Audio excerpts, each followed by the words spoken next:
सत्संग अनुरागी सज्जनवृंद, पूज्य माताओं बहनों, मैं जहाँ बैठा हूँ मुझे तो ग्लानि हो रही है। मैं तो साधारण व्यक्ति हूँ आपकी तरह। साधुओं के बीच में साधु की पंक्ति में बिठा दिया गया है।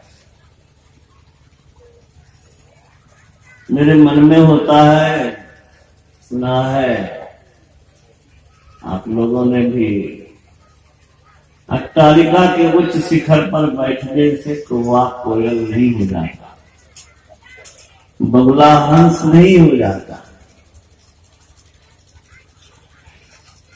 हम बहुत बड़े हो गए ऐसी बात नहीं। मेरे कुछ लोग नीचे में बैठे हैं, मैं उन सबको नमन करता हूँ।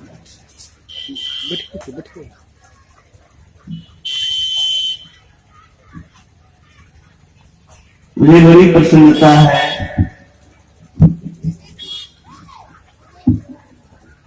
साधु के रूप में इस युगल जोड़ी को देखकर। 25 वर्ष पहले इन लोगों ने मधेपुरा में इर्द गिर्द में कोई सत्संग कराना चाहता था। इन पूरी सेवा तत्परता के साथ व्यवस्था करता था। दरी जाजिम बिछाना से लेकर के उठाने तक बड़ी सेवा सत्संग की लोगों ने की। गुरु महाराज की कृपा हुई, ये लोग सन्यासी बने।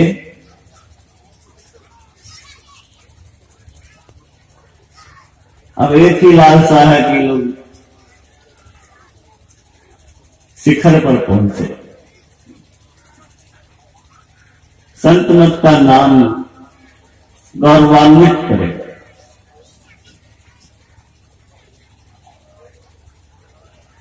इसलिए मैं प्रेरण देता रहता हूं।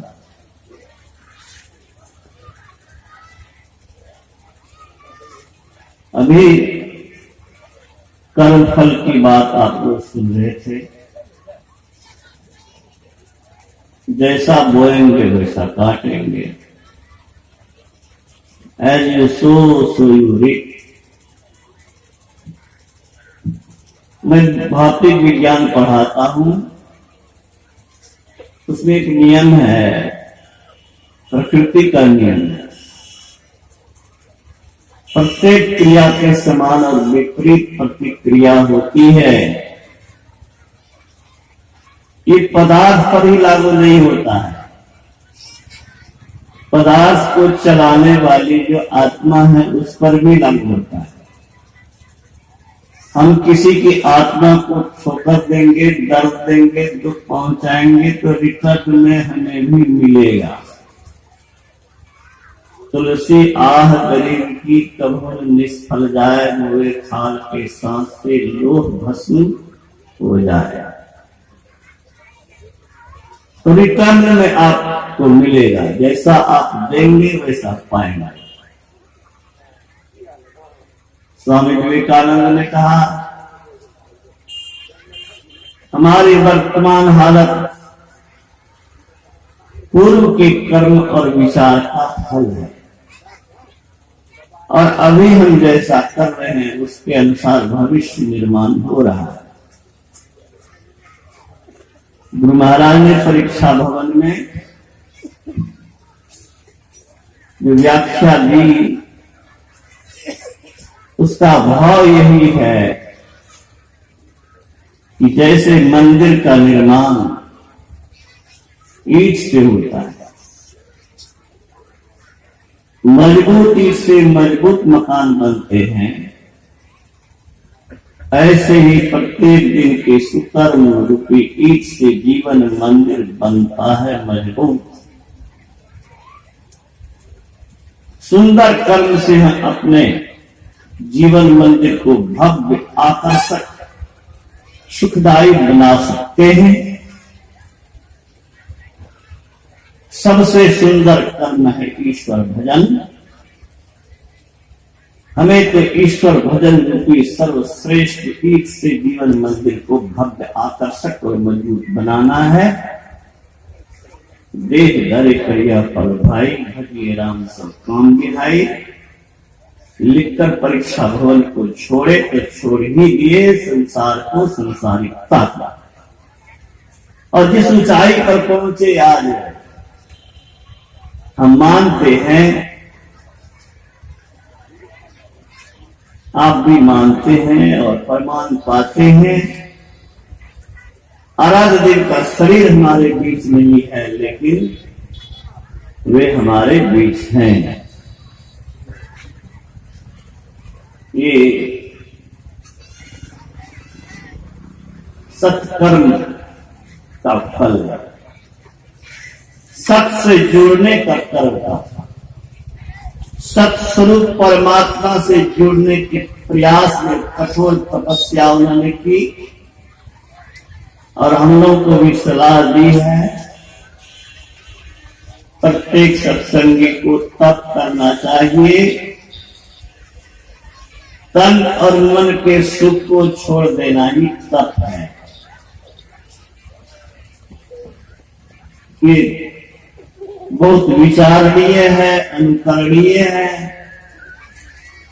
कि हम तन और मन के सुख की चिंता नहीं करें। आत्म सुख कैसे मिलेगा इसकी योजना बनावे और उस योजना को मूर्त रूप देने के लिए कटिबद्ध हो जाए।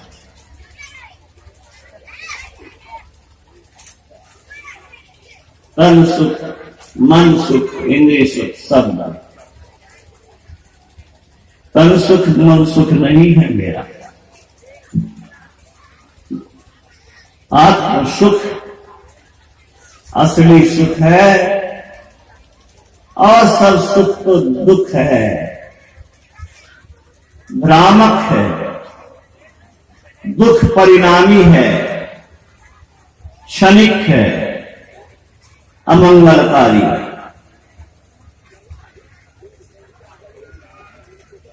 तन मन सुख है ना सुख तेरो, आत्म सुख निज तेरे। तू तन मन सुख निज के जाने भयो काल के चेरे। काल के मुट्ठी में रहना चाहते हैं तो तन मन सुख में लिप्त रहे, अन्यथा इससे निर्लिप्त हो गए।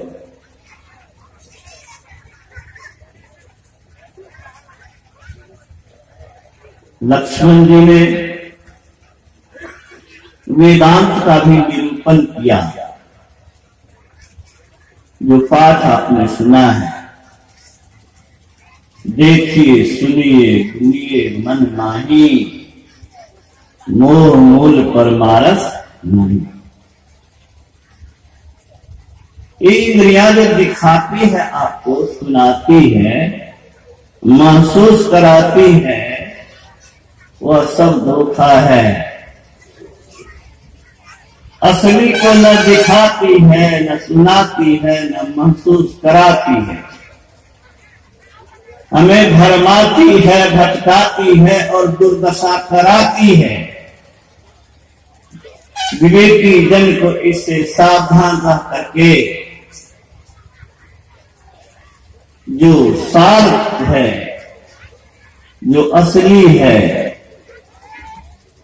हम शरीर को देखते हैं, लाश को देखते हैं, होने वाले लाश को देखते हैं।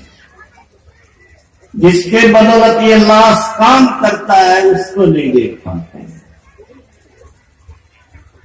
असार को देखते हैं, सार को नहीं देखते।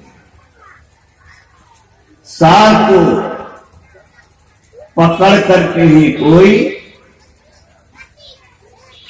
नित्यानंद ब्रह्मानंद पा सकता है। गुरु महाराज ने कहने की कृपा की, राजा रानी तुम कुछ भी बन के रहो, संसार में चैन नहीं। सब कोई कल्याण चाहते हैं। कल्याण का अर्थ है नित्यानंद ब्रह्मानंद, सारे दुखों से छूट जाना, आध्यात्मिक आदि भौतिक किसी प्रकार का कष्ट बाकी न रहे। आज तक ऐतिहासिक और पौराणिक वर्णन नहीं है कि संसार के चीजों को पकड़कर इसकी सहायता से कोई नित्यानंद ब्रह्मानंद पाया हो। नित्यानंद पाना हो तो संतों की वाणी में खोजो। जैसे मंदिर का पुजारी प्रसादी बांटता है, मैं भी संतों की वाणी की प्रसादी बांटता हूं। जो संत वाणी की प्रसादी का आदर पूर्वक श्रवण मनन निधिध्यासन करेंगे, वे वहां सुख के भागी बनेंगे। कल्याण का इसके सिवा कोई रास्ता नहीं है। वही बात भगवान राम के अंज लक्ष्मण ने गुरुसाद से कहा, देखिए सुनिए गुरिए मन माही, मोह मूल परमारथ नाही। दो ही चीज है, एक जड़ एक चेतन। जो कुछ नहीं है वह सब कुछ लगता है, जो सब कुछ है वह कुछ नहीं बुझाता है। जो कुछ नहीं बुझाता है, जो कुछ नहीं है, वही सब कुछ लग रहा है। इसीलिए कि हम अंधकार में हैं।